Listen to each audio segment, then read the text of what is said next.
ওম জয় জগন্নাথ, জয় বলরাম, জয় সুভদ্রা দেবী জয়। ISKCON রথযাত্রায় আমি স্বেচ্ছাসেবকের ভূমিকা নিই এই বছর।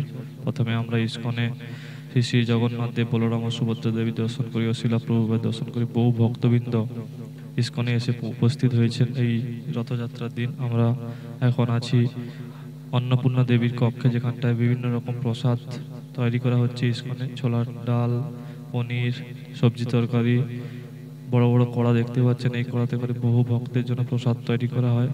এত বড় কড়া আমি জীবনে দেখিনি, প্রথমবার ইস্কনে এসে দেখলাম। সত্যি নিজেকে খুব ভালো লাগছে।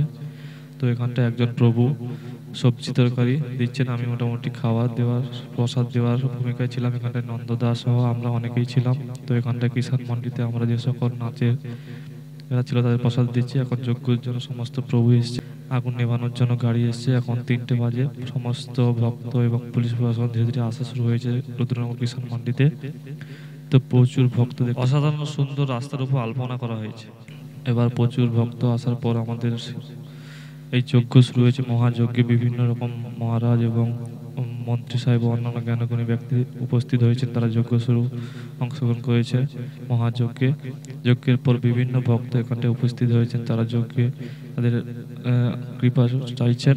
তো এবার রথযাত্রা শুরু হবে।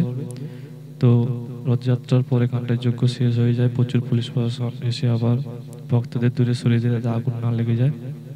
তো সত্যি এবছর যজ্ঞে এবং রথযাত্রা অংশগ্রহণ করে নিজেকে গর্বিত মনে হচ্ছে। জয় জগন্নাথ, জয় শ্রীকৃষ্ণ, জয় শ্রী রাধে।